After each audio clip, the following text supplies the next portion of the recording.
Good morning, everyone. I'm going to go over 6 different ways to make your website convert better in light of talking about Pinterest. Pinterest traffic is great because you could get a whole bunch of it for free, right? But just know that while there's a whole bunch, the conversion rates are relatively lower because these people are not loyal. They don't know your brand. They stumbled upon you because they saw a really great photo, obviously on Pinterest. But that's not it is a con, but it's not a con in general because, well, it is a con in general, but there's a positive to it because I'm getting all this traffic for free. So right now I may have only 1,000 people coming to my website in a month and only 1% convert, right? But as it snowballs in the future, I get 10,000, and that's the far future, right? Depending on how quickly your stuff snowballs. Every market's different. I'm sure there's a lot of people in this group that would do much better than me on Pinterest. This is true even if you take the same course I implemented, because our markets are different. So pretty much it snowballs and you have all this traffic for free, and yes, you don't convert the percentage as much, but a small percentage of a higher number is fantastic, right? And the reality is, while we always try to work on getting new traffic sources, whether it be Pinterest, whether it be SEO, whether it be blah, blah, blah, blah, right? Anything. We still have to make sure that we don't forget to work on converting that traffic, right? Regardless if it's on Etsy or website or whatever. And so I want to dedicate this Facebook Live to just generally making your website convert better. And I'm talking about 6 different ways, okay? So let's get directly into the 6 ways to make your website convert better.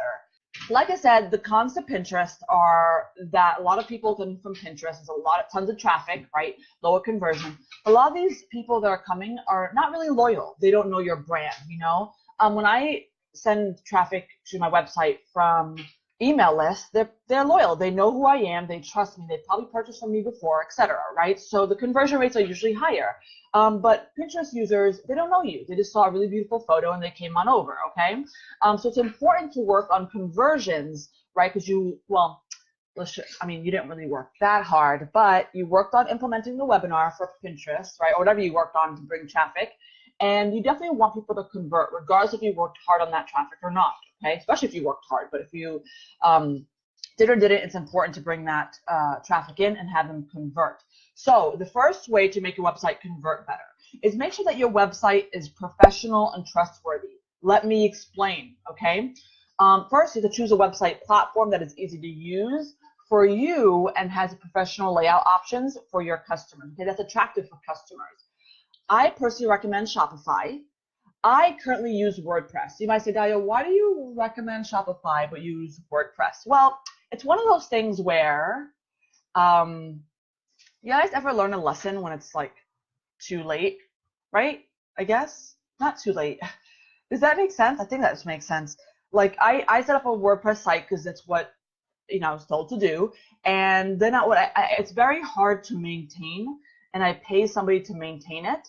And up until recently, they no longer do that type of stuff, so I'm left to my own, means to try to maintain my website. Point is, it's a big headache, and so while there are some pros to WordPress, there's definitely some cons. So I would recommend for everybody to use Shopify. Now, if you're brand spanking new to selling online, I would not recommend. I hate to say this because it's not like me, but I will just say it, because this is what I would personally recommend for myself. I would not start a website, period. I would get your feet wet with selling on Amazon, selling on Etsy, right? Understanding how to fill orders, make customers happy, this, that, all this stuff, right? Then when you understand business, okay, then definitely getting your website up sooner than later. And then if you don't need that many features, I would definitely recommend a place like Squarespace, okay? Very easy to use, attractive, etc. But if you need a little bit more wiggle room, Shopify is the way to go, okay? And I'll be honest with you, I have thought about it many times where I want to change my website from WordPress to Shopify. There's a lot of cons to it, so at this moment, I cannot. The point is, I recommend Shopify, okay? They have a lot of really great layout options. It's easy to use once you get the hang of it. It has a lot of, I guess you would call it apps that you could attach to your shop. Some apps are free, some are not, that give you some, a lot more freedom to customize your website, okay? But there's a lot of really great basic options, okay? So Highly recommend that. However, besides picking a website platform that's easy to use, trustworthy, etc., that's attractive for customers, you have to make sure it's easy to navigate. I'm going to talk about easy to navigate a little bit more in another one of the other tips, okay? But definitely easy to navigate. You want like things like reviews, okay? Reviews show that you're trustworthy, that people have purchased from you, okay? Maybe, and I'm throwing this out there, you don't have to do all of these, okay? This is ideas for you. Maybe some on your website, a stamp that says, you know those stamps that show like 100% buyer satisfaction guaranteed, right? Or maybe where you've been featured around the web, okay? That shows that you actually have been around the web.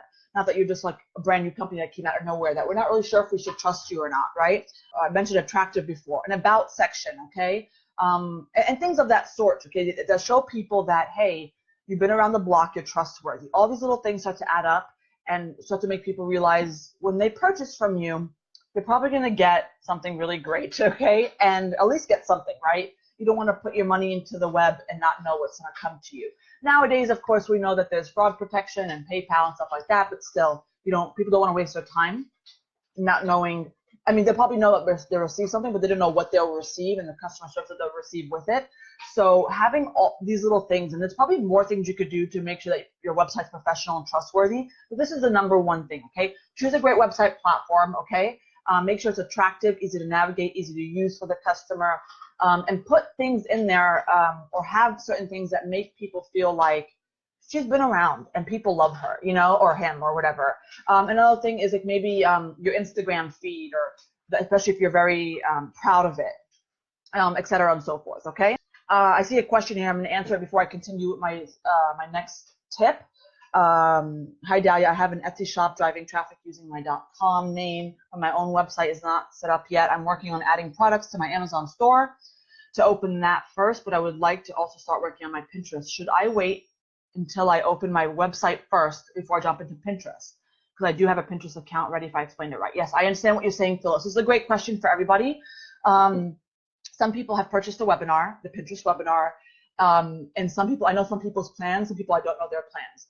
And the point what I'm trying to say is that some people don't even have a website and don't plan on opening one for a while. Or some people do have planned to open one in the next few months. It sounds like Phyllis wants to open one fairly soon. So my recommendation to you, first of all, you can use this Pinterest webinar for anywhere you sell online.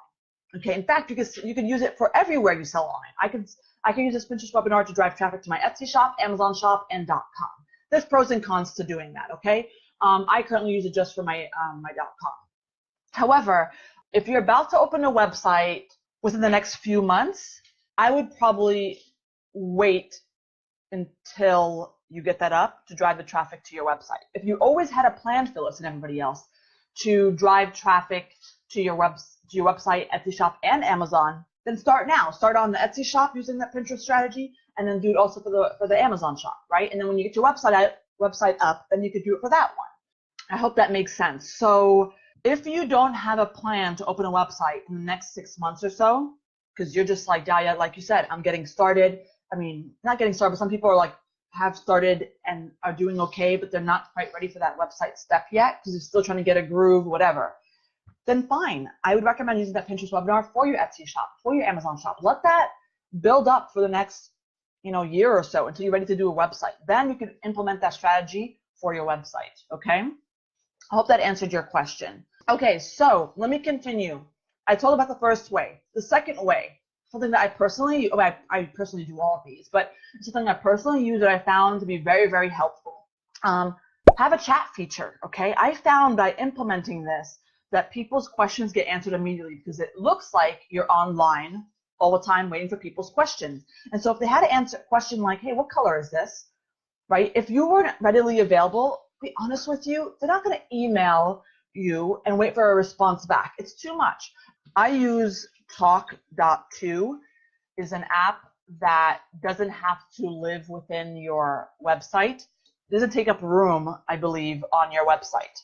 Okay, you take care of the settings on the Talk.to website and it migrates with your website, from my understanding. The point is, there's a lot of chat features you could use on your website. That's the one I currently use. I love it, and I mostly know that other chat features do this, but I have it set on my phone, so when somebody does send me a chat message, it goes to my phone. And so I have it set on priority. So no matter if my phone is silent, I will always get that noise. And so I respond to the customer immediately. I will tell you that this has helped me tremendously. If you are out there and you have a website, okay, there is no excuse not to put a chat feature immediately, okay? So today is Wednesday, do it by the end of the week, okay? Simple. Regardless if you use the one I mentioned or another one, okay? Please do it. Evie says Shopify is a provider where you make your own personal site, or it's something like Etsy and Amazon. Good morning. It is one that you make your own website. It is hosted already for you. Unlike WordPress, where you have to buy hosting, okay? So Shopify is like you just pay for a monthly plan, and boom, it's done, okay? You own it though. It's not like Etsy and Amazon. Having said that, Etsy and Amazon bring traffic to you because people go to the Etsy and Amazon website, right? And then they search for a product, hopefully finding yours. On your Shopify site, your own website, you have to bring that traffic in, okay? Mention the chat feature. I simply said that because you're readily available, people will be more than likely to message you or reach out to you if they had a question that helps them complete their purchase. I've had it many times, and I could tell you probably 100% certain that I've closed many sales because of it. It does not help if you just don't have products people want, right? If you have products people don't want, no chat feature is going to help with that, okay? It's just, if you know that you have successfully sold on Etsy and Amazon, people convert and buy from you, then the chat feature will help you, right?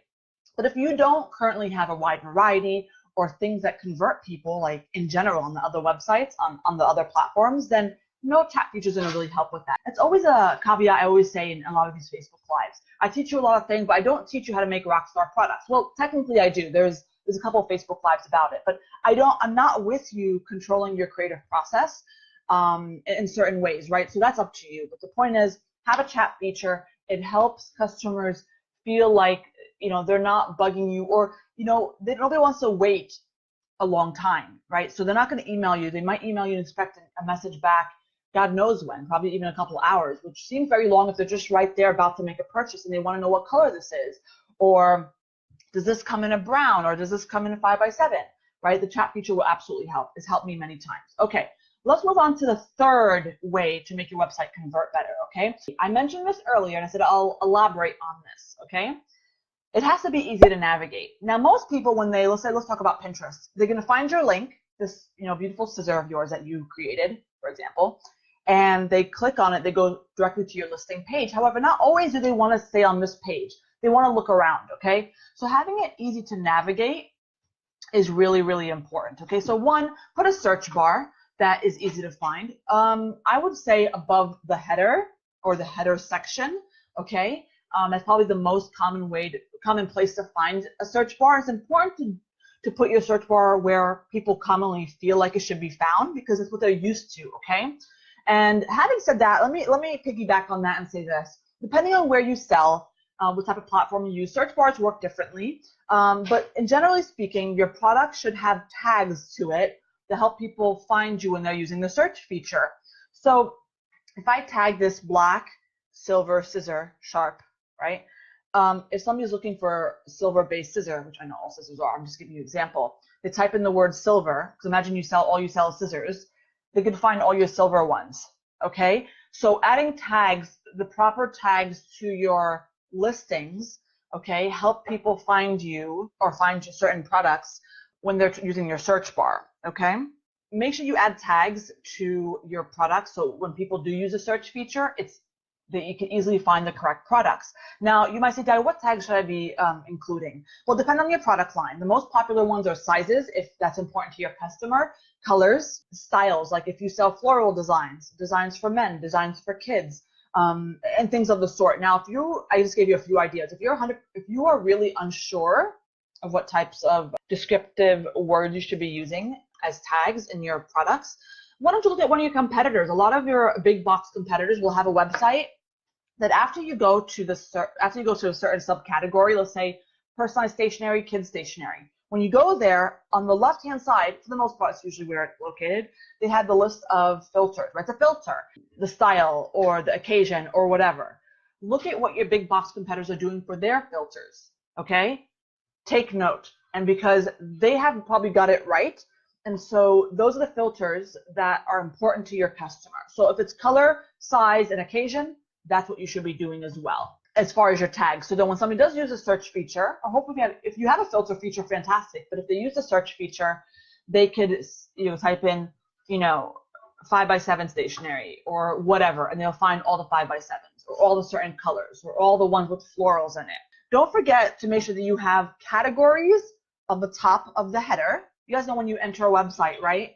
Regardless of what page you enter, there's categories on the top. You know that. And then when you hover over the categories, there are subcategories. So most of you probably would have this, but just give it a second thought to make sure it makes sense. How do you make sure it makes sense? Well, the easiest way is to check your big box competitors. You don't have to copy them, even though nobody really owns, the way categories and subcategories are laid out. But understand that they understand what the customer wants, because they're big box competitors, not your regular small Etsy competitors, but the big box ones. And so you say, okay, these people are doing it by occasion, or these people are doing it by types of jewelry, and then the subcategories are by color or whatever, okay?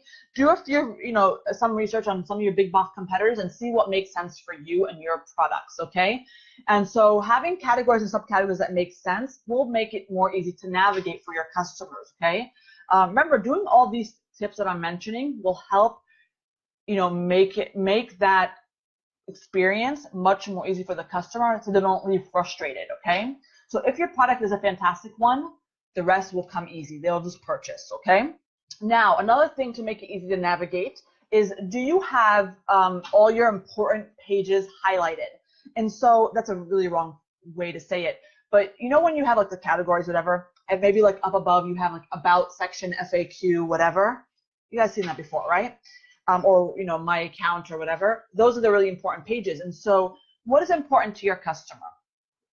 For me, it's FAQs, okay, and their account and their custom options. How do I know what's important to my customer? How do you know what's important to your customer?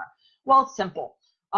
First, you could always check on, take mental note or regular note about what people are asking you in your emails or conversations, Etsy conversations, for example. So if they keep asking you, does this come in this color?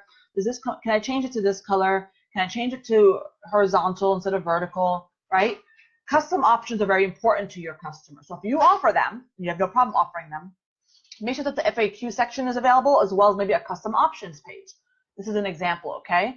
I mentioned the about page to show that you're trustworthy. That should be either on the top or in your footer, okay?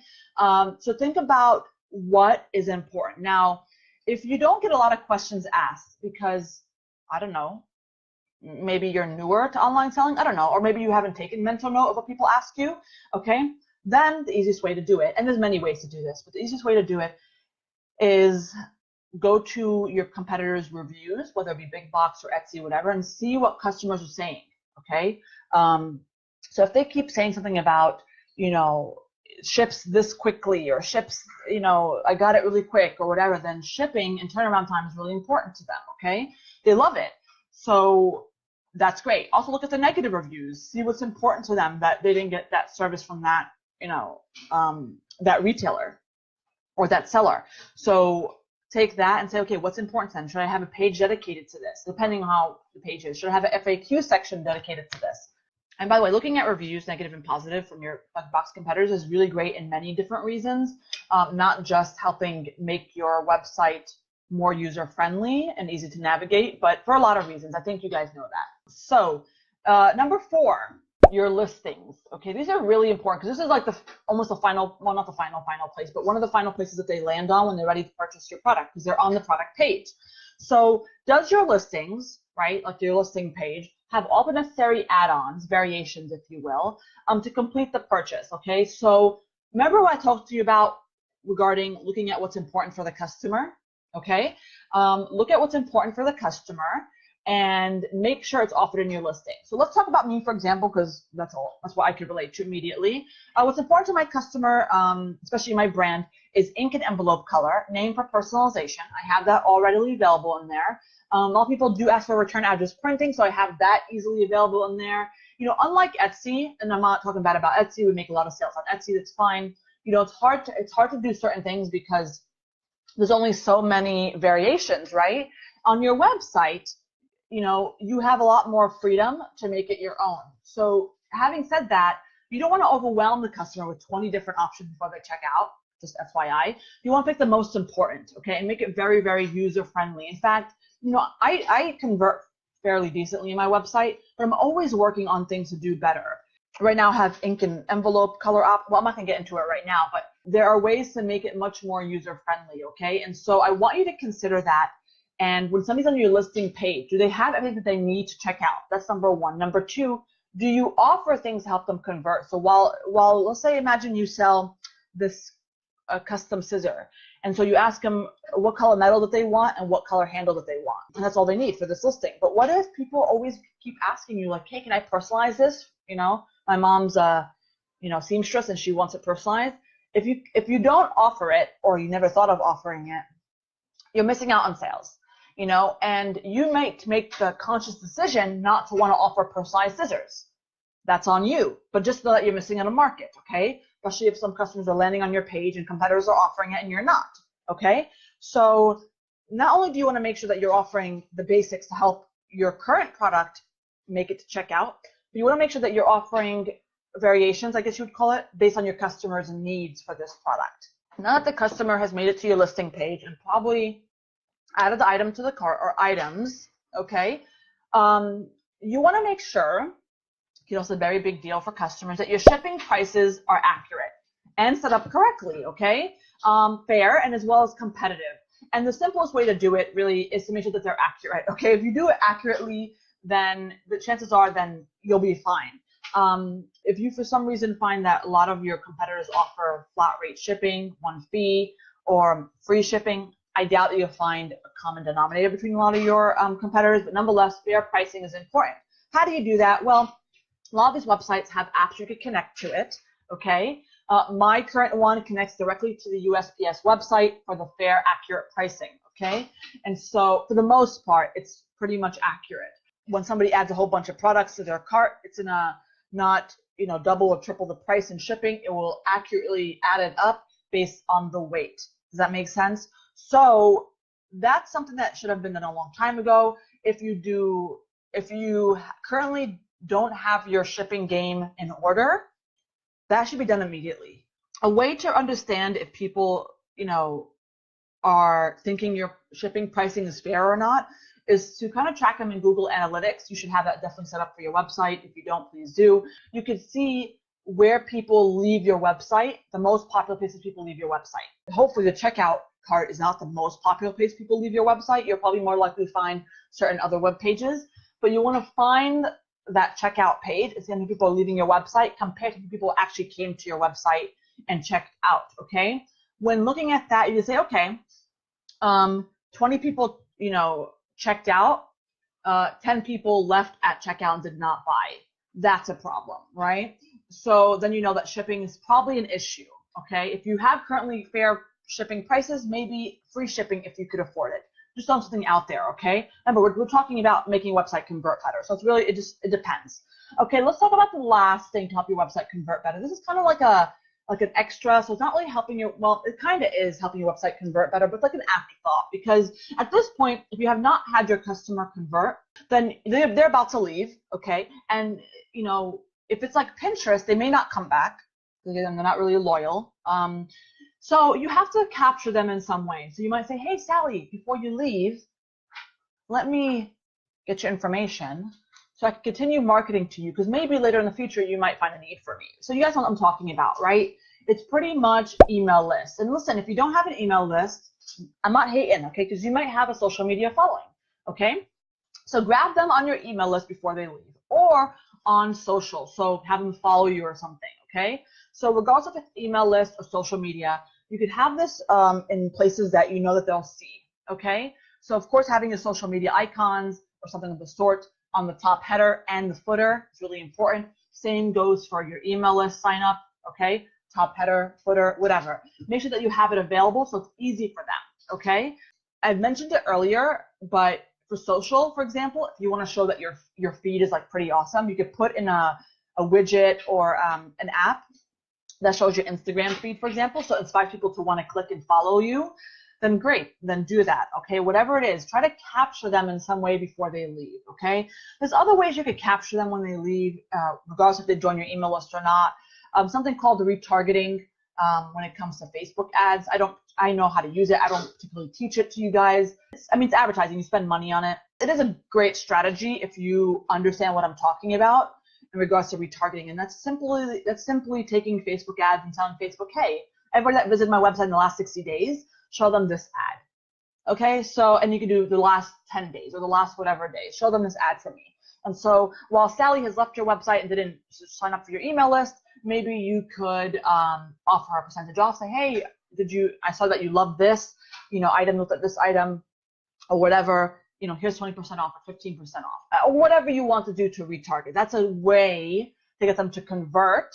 But, you may also want to use that, Facebook ad retargeting technique to get them on your email list. Then you could build trust with them over time and then, of course, sell to them later. Okay? So those are the 6 ways. All right, guys, I will let you guys go. I hope you have a great day. Bye.